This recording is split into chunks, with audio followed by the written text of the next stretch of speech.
弟兄姊妹平安，今天是2023年的6月17号。今天的经文是诗篇116篇第1节到第2节，12节到19节，创世纪24章第10节到52节，马可福音第7章第1节到13节。今天要跟大家分享的主题是传统与信仰。亚伯拉罕领受了上帝的呼召，也蒙上帝的赐福，终于在100岁的时候得到了一子以撒。在年老的时候，他交代了得力的仆人回到家乡乌尔去，为了以撒娶亲。但又为什么亚伯拉罕不让以撒回乡去呢？牧师从这一段的经文里面来分析3个不同的焦点来分享思考。第一个是遵循传统。早期各个民族都有自己的传统，特别在对于娶亲的事情上面，相信在台湾早期的娶亲当中也有这种许多的传统与限制一样。过去呢都是靠着媒人要门当户对，我想这大概就是亚伯拉罕想要在家乡为儿子娶亲的原因吧。过去传统是非常重要的，摆脱传统。虽然亚伯拉罕遵循了传统，回去家乡，可是当以撒回去娶亲，这个基本上也就是遵守传统。这也是以色列人所谓婚姻的传统。亚伯拉罕不让以撒回故乡去娶亲，应该就是要在这种传统之下，又不受传统的辖制。也就是说，亚伯拉罕非常担忧以撒回故乡是会受到传统的辖制。第3个，上帝的应许。当仆人问亚伯拉罕，如果女孩子不想跟我回来，我可以带以撒回去吗？其实这个才是正常的娶亲的作为，就是新郎回去娶亲然后回来。亚伯拉罕的回答却是不一样，他说绝不可把我的儿子带回那地方。上主，天上的上帝带我离开故乡，我亲族的地方。他对我发誓要把这片土地赐给我的后代。他一定会派遣他的使者先去预备，使你能够在那里为我的儿子娶妻。那女子若不愿意跟你来，这个誓言就跟你无关。但是你绝不可以把我的儿子带回那个地方去。有2件事情我们要思考。第一个是应许之地。上帝已经将应许之地赐给亚伯拉罕以及他的子孙，因此呢，对他来说不能走回头路。第2个，上帝的预备。亚伯拉罕他自己经历过了献以撒的耶和华以勒的恩典，在此之后他就非常有确信。所以他就说，上帝的旨意，上帝自己会预备的。创世纪第24章第10节到52节，记载了一个顺服的仆人前往乌尔为以撒娶亲的预备以及整个的过程。上帝真的为以撒预备了一位女子利百加，正如亚伯拉罕所期待的情形一样。于是那人跪下来敬拜上帝。他说：赞美上主，我主人亚伯拉罕的上帝，他信守对我主人的诺言，他把我直接带到我主人亲族的家里来。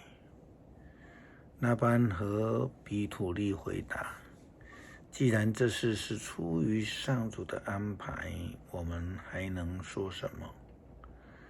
利百加在这里，你可以带走，让他照上主所说的做你主人的媳妇。亚伯拉罕的仆人听了这话，就俯伏在地上敬拜上主。传统通常在一个群体渐渐扩大以后，甚至体制化有历史以后，渐渐形成了一种文化，称为传统。传统以及文化可以是非常非常的好，也可以是很负面的影响。这也是为什么亚伯拉罕要坚持不让以撒回乌尔去，就是为了要脱离那个传统的辖制，因为他已经进入了上帝的应许。可惜的是，在福音书的记载当中，我们看到的法利赛人以及经学教师们非常坚持犹太教的传统。我们说传统可以是好的，但也可以是很负面的。就连那一些追求的人，他们也用传统去限制别人，这是他们的问题。圣经说，他们看见耶稣的门徒当中，有人用不洁净的手吃饭，就是没有像法利赛人那样的洗手。原来法利赛人和一般犹太人都居守祖先的传统，若不照规定先洗手，就不吃饭。从街上买来的东西，若不先洗过，也不吃。他们还居守许多其他传统的规律，好比怎么样洗杯子啊、洗锅子啊、洗铜器和床铺等等。因此法利赛人和经学教师就问耶稣，为什么你的门徒不遵守我们祖先的传统，竟用不洁净的手吃饭呢？其实这一段焦点不在于洗手，而是他们所坚持的传统。因此耶稣基督回答他们说，你们居守人的传统，而放弃了上帝的命令。他又说，你们技巧地拒绝了上帝的命令，为的是要居守传统。摩西命令你们要孝敬父母，又规定咒骂父母的必须处死。你们偏偏说，要是有人把奉养父母的东西当作各额版，意思就是献给上帝的公物，他们就不用奉养父母。你们这样做，等于是拿你们传授给别人的传统来抵消上帝的话。你们还做了许多类似的事。基督教的信仰其实不是反传统，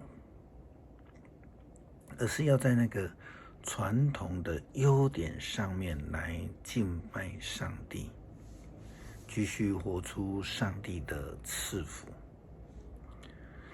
亚伯拉罕拒绝以撒回去乌尔，最重要的原因是因为他看中了上帝所赐给他的赐福与新生命，就如同耶稣基督所教导的新酒与新皮囊一样，要有新的生命才能领受新的赐福。诗篇116篇第1节到第2节，我爱上主，因为他垂听我，他垂听我的祷告。我每次求告他，他都垂听我。上主赐给我的一切厚恩，我要怎样来报答他？我要向上主举杯，感谢他的救恩。我要在他子民的聚会中向他还我所许的愿。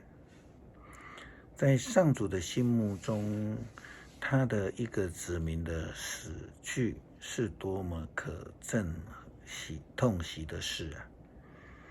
上主啊，我是你的仆人，我跟我母亲一样侍奉你。你已经释放了我，上主啊，我要向你献上感谢的祭，要求告你的名。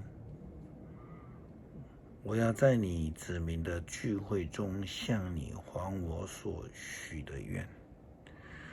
我要在你的殿宇的庭院里，在耶路撒冷信守我的诺言，要赞美上主。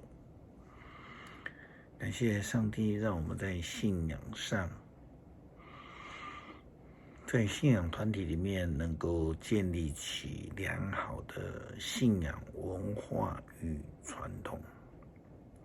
求主帮助我们，不要被传统给限制住，阻碍了我们跟上帝、我们跟人的关系。